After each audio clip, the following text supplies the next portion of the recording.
Hujambo na karibu sana katika ripoti ya muda huu ambako pia muda huu nitakufahamisha ripoti kutoka huko mkoani Kursk nchini Urusi ambako vikosi vya Urusi lakini pia nchi ya Urusi inakamilisha zoezi la kurudisha makazi ya mkoa huo, ambako katika muda huu pia utasikia ripoti ambayo imeripotiwa na mmoja kamanda wa kijeshi lakini pia wachunguzi kutoka huko mkoani Kursk kuhusu hali nzima ambavyo inazidi kujiri katika jimbo hilo. Operation Flow ambayo wapiganaji wa Urusi walipitia bomba la gesi ambalo halijatumiwa kuzindua shambulio la kushtukiza nyuma ya mistari ya Ukraine huko wilayani Sudzha katika jimbo la Kursk ilitayarishwa kwa takriban miezi mitatu. Kamanda wa kikosi na ishara ya wito Mopeke kutoka kwa Veterans Separate Air Assault Brigade ameliambia hivyo shirika la habari la TASS kutoka nchini Urusi siku ya leo kuhusu operation ambayo pia wanajeshi wa Urusi iliwawezesha kuwakimbiza wanajeshi wa Ukraine maeneo ya huko Sudzha, ya kuwa iliweza kuandaliwa kwa takribani miezi mitatu kabla.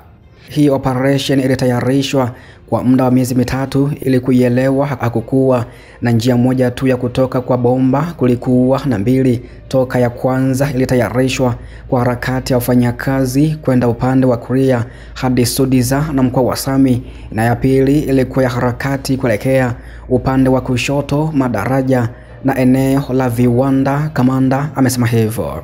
Takribani wapiganaji 500 wa Urusi walipitia bomba kuelekea Sudzha.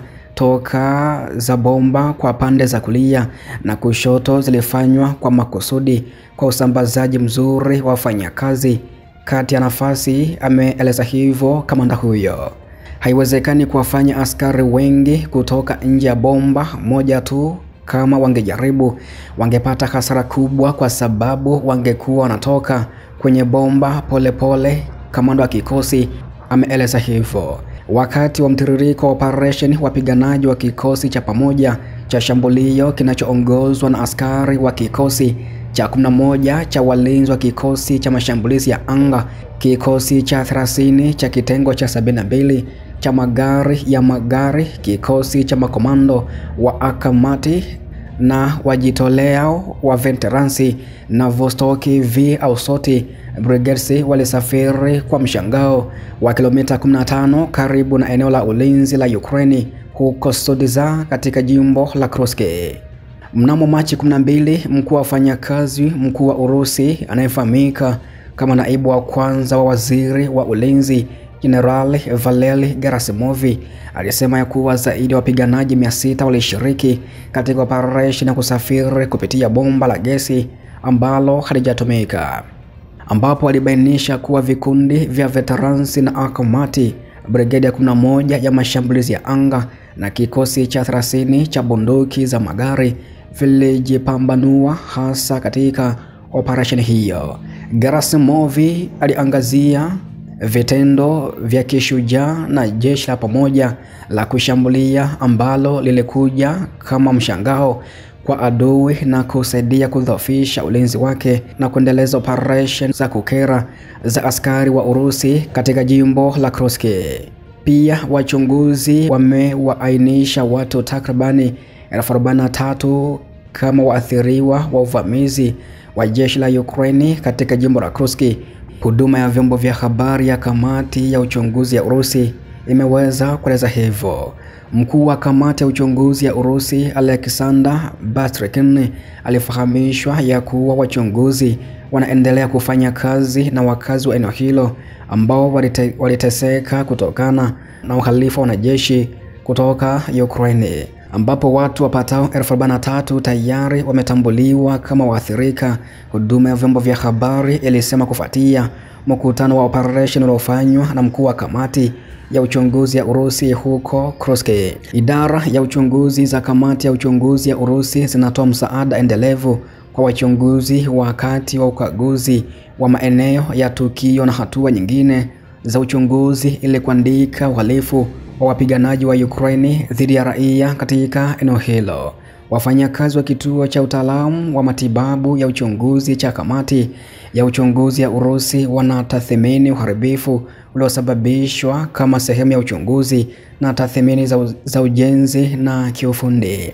Pia tayari mahakama ya kijeshi imewapata na hatia wanajeshi 46 wa Ukraine kwa makosa ya uhalifu dhidi ya raia kwenye mkoa wa Kursk, na kesi za uhalifu dhidi ya wengine 92 zinachukuliwa mahakamani.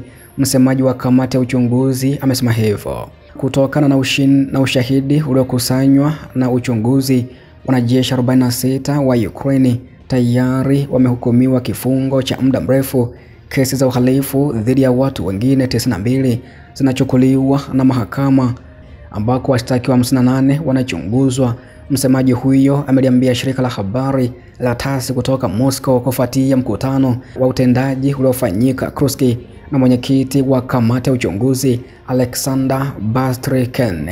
Makamanda 8 wa brigades wa jeshi la Ukraine ambao walishiriki katika shambulio hilo huko jimbo la Kursk walifunguliwa mashtaka ya kutokuwepo akili. Msemaji huyo amesema hivyo, ambako kamati inaendelea kuchunguza visa vya uhalifu dhidi ya mamluki wanaohusika na shambulio hilo kwenye mkoa wa Kursk, ambako nchi hizo zinajumuisha raia wa Uingereza, Georgia, Paraguay, Denmark, Peru, lakini pia Colombia na nchi zingine.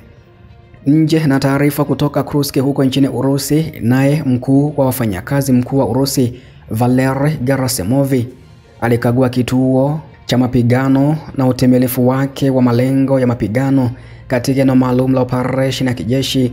Wizara ya Ulinzi ya Urusi imeripoti hivyo siku ya leo Ijumaa, ambako mkuu wa wafanyakazi mkuu wa kikosi cha wanajeshi wa Urusi, naibu wa kwanza wa waziri wa ulinzi Jenerali Valery Gerasimov alikagua utimilifu wa malengo ya mapigano na vikosi vikubwa na vitengo vya jeshi la pamoja la kituo cha vita kinachofanya kazi katika mwelekeo wa Krasnoarmeysk katika eneo maalum la operation ya kijeshi. Wizara imeeleza hivyo wakati wa kazi ya mbele ya machapisho ya amri ya vitengo vikubwa vya bunduki na jeshi la pamoja la silaha.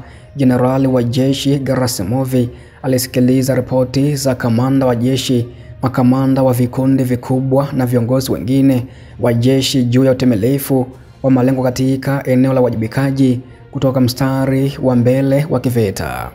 Baada ya kuhitimisha kazi yake, mkuu wa wafanyakazi mkuu alitoa muhtasari wa matokeo ya muda kwa amri ya kijeshi ya kituo cha makundi ya vita na kuipa malengo zaidi, taarifa imeeleza hivyo.